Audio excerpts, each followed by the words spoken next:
we are calling for the resignation of SAP Anton Lagdameo.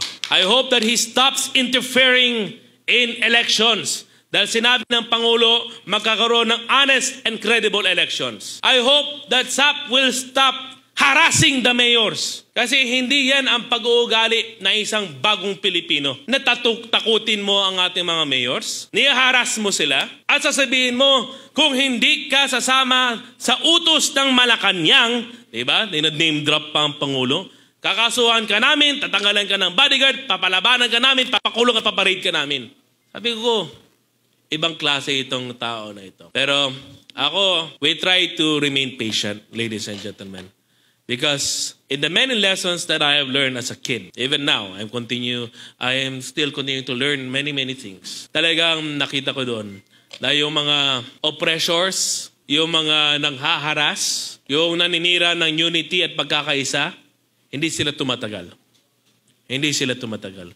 Dahil ang tumatagal ay ang mga taong may suporta at pagmamahala ng isang Panginoon. At yung mga tao na yan, ang kanilang pinaglalaban ay ang kabutihan, pagkakaisa at pagmamahalan. I do not know kung tama bang sabihin natin special assistant to the President or distraction to the President, Antonio Lagdameo.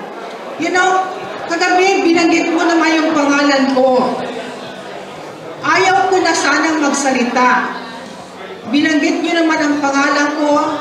And of course, alam niyo ba, Anton Lagdameo, hindi mo umabot ng kalahati dyan, kakampi ninyo. Dahil lahat ng karamihan po nandyan, nagsusumbong din po sa amin. Kaya alam po namin kung ano ang nangyayari sa Maguindanao del Norte. Niloloko niyo po ang buong lalawigan ng Maguindanao, Anton Lagdameo. Hindi ko alam kung bakit napakarami ng Malacanang, Anton.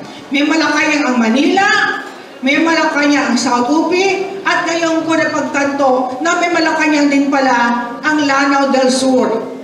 Na lahat kayo tinatawag na Malacanang at ginagamit nyo ang pangalan ng ating mahal na Pangulo. Kagabi, alam ko kung ano sinabi mo doon. Pinagbantaan mo ang mga mayors. Sana naman sa Anton, o Anton Lagdameo, Anton Linta Lagdameo.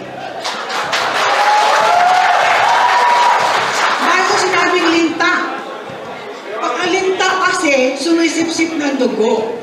Ano ba sinisip-sip mo sa buong rehiyon ng barn?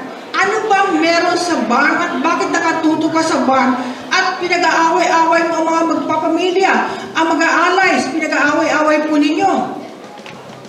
Kagabi po alam ko ang sinabi ninyo, huwag kayong mag-alala sa Maguindanao del Sur dahil few weeks from now, kakasuhan po ang gobernador. Fabricated case? Anton naman, nakapagtataka. Lahat gagamitin mo ang pwersa, mawawalan kayo ng sundalo, kakasuhan kayo, sinabi mo pang fabricated case, nakakahiya ka.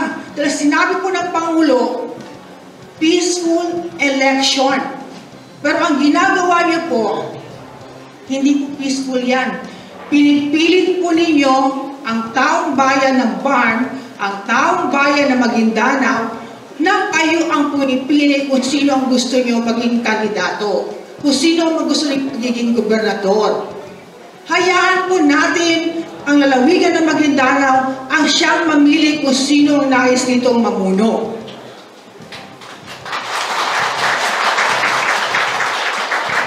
Anton, hindi ka bagay na maging special assistant to the President. You are trying to destroy the image of the President. Anong ginagawa sa atin? Yung mga fighters natin na mga jihad, ngayon para kayong mga kalabaw na may kadena sa ilong.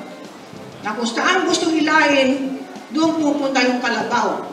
Saan ay napunta ang prinsipyo ninyo? Kaya nga sabi ko sa iyo, Anton, ako'y naaawa sa iyo dahil saan ka makita? Isang gobernador. You proclaim one governor. Then you proclaim two vice governors. You proclaim two congressmen. Ganun na ba tayo kabobo? Napakaliit ng tingin sa atin. Ganun na ba tayo kabobo? Kaya sasabihin na doon, ikaw congressman, ikaw vice governor, bahala na kayo sa boto nyo, basta huwag kayo mag-away-away. Bakit di pala kayo pumili ng isa doon? But anyway, I'm very much happy na ginawa niyo po yun. I'm very much happy that you proclaim the winner. Kumbaga, lumilinaw ang tubig para sa amin. Mas lalo nagiging malinaw. And I thank you for that. Thank you also sa June Tamayo. Ito yung Malacanang ng tubig. June Tamayo. Alam mo, sinumumugi Presidente, nakikialam kami sa South Cotabato. Ikaw nga ang umiikot sa buong lalawigan ng Maguindanao, sa buong rehiyon ng BAN, para magtatag ang PFP. Tapos sasabihin mo kami nakikialam ng South Cotabato, mali ata ang pinapaabot mo kay Presidente. Mukhang nagsisinungaling ka, June Tamayo. Ikaw ang nag-ikot, ikaw ang nagpapatawag, ang sabi mo, narinig pa nga yung video mo. Yung nangyari sa Lanao, kaya po nagsalita si Mayor Aida. Ngayon, sabihin mo kami ang nangugulo ng South Cotabato. Ikaw po ang nangugulo, June Tamayo, using the name of Malacanang, name-dropping the name of the President. Nasisira niyo po ang magandang imahe ng ating mahal na Pangulo. And I just want to aware my fellow Muslim brothers and sisters that in the province of Maguindanao del Sur, unang termino, inalis po natin ang illegal sagad fee. Lahat ng sagad fee inalis natin sa buong lalawigan ng Maguindanao.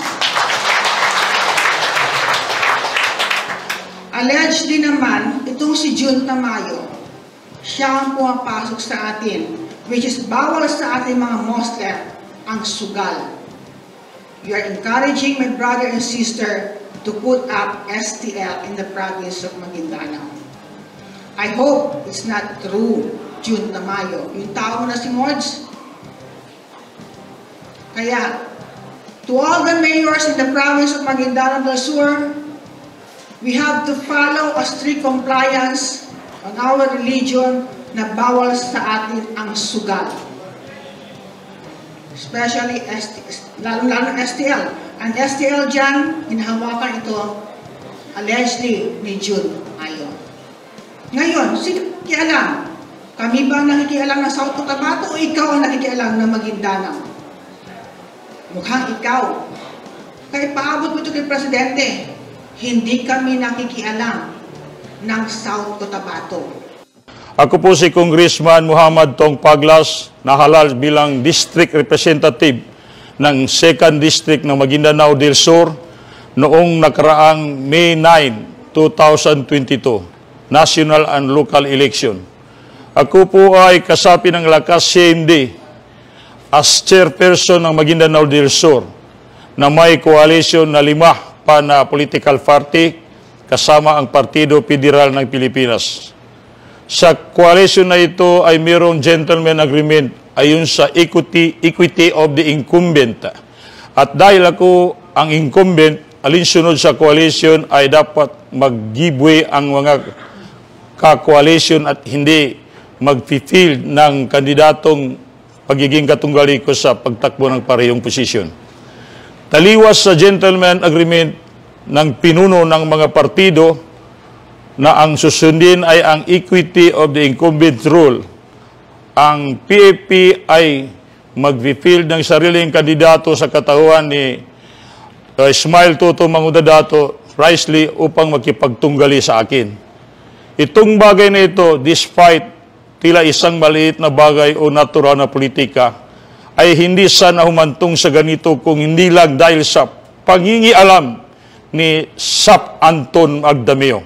Kasama si Gobernador Relnado June Tamayo ng South Cotabato bilang presidente ng PFP at ni Ismael Toto Mangudadato bilang kakandidato na magiging katunggali ko. Ang motive ni Sap Anton Lagdameo, Governor Relnado June Tamayo at Ismael Toto Mangudadato ay malinaw na pinag-aaway ang Bangsamoro, kapwa sa Bangsamoro, at ang pagtibag sa naitatag na alliance ng Maguindanao families na sumuporta po sa inyong kandidato, mahal na Presidente. Itong bagay na ito ay isa lamang sa maraming panggugulo ni Sap Anton Lagdameo sa BARM at particular sa Maguindanao del Sur. Itong panggugulong ito ni Sap Anton Lagdameo ay taliwas sa inaasam naming mga Bangsamoro na genuine autonomy, development, and unity. Sa puntong ito, mahal na Presidente at mahal na Speaker, dapat mapigilan o alisin na si Sap Anton Lagdameo sa kanyang patuloy na pangingialam at panggugulo sa BARM at sa mga Bangsamoro people. Gumagalang po, Honorable Muhammad Tong Paglas ng Maguindanao del Sur, 2nd District.